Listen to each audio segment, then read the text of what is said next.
अस्सलाम वालेकुम।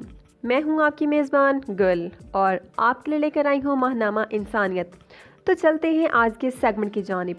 ये तहरीर है पिंडी भटिया से शमसा कमल की और इसका उन्वान है दिल की खेती।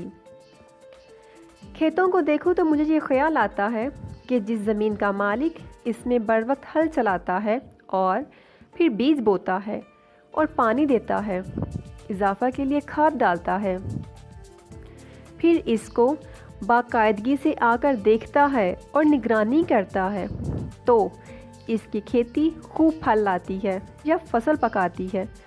वो इससे खुद भी फ़ायदा हासिल करता है और अपने घर वालों को भी फ़ायदा देता है।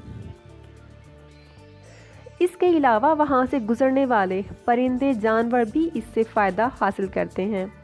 जबकि जिस खेत का मालिक अपनी खेती में बर वक्त हल नहीं चलाता, ना ही इसमें तंदुरुस्त बीज बोता है और ना ही इसमें खाद डालता है, और कभी कभार अपनी खेती देखने आता है, तो इसकी खेती इंतहाई कम फसल या फल देती है और जो उगाती है वो भी नाक़िस होता है। ना इससे खुद फ़ायदा हासिल कर सकता है, ना घर वालों को फ़ायदा दे सकता है और ना ही परिंदों जानवरों को। बिल्कुल इसी तरह हमारे दिल की ज़मीन की मिसाल भी ऐसी ही है। अगर इसमें ईमान का हल ना चलाया जाए, ना ही तौहीद का तंदुरुस्त बीज बोया जाए और ना ही ज़िक्र इलाही का पानी दिया जाए और ना ही मस्बत सोच की खाद डाली जाए, तो इससे उगने वाली नाक़िस फसल यानी बुरे ख्यालात, वसवसे और बुराई की तरफ मिलान हमें फ़ायदा नहीं देती है, ना ही हमारे घर वालों को और ना ही हमारे दोस्तों, रिश्तेदारों और बाकी अल्लाह के बंदों और मखलूक़ात को। इरशाद बारी ताला है, और ये कुरान इसके लिए सरासर शिफा है जो दिलों में है और ईमान वालों के लिए सरासर हिदायत और रहमत है।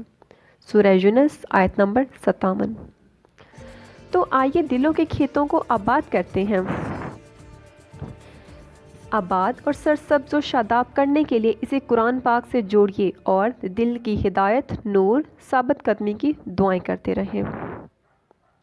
उम्मीद करती हूँ आपको हमारा ये सेगमेंट पसंद आया होगा। वीडियो को लाइक करें, शेयर करें, चैनल को सब्सक्राइब करना बिल्कुल भी मत भूलिएगा और कमेंट बॉक्स में बताएं कि आपकी अपनी खेती किस कदर सरसब्ज़ व शादाब है और आप इसमें कितनी खाद डाल रहे हैं।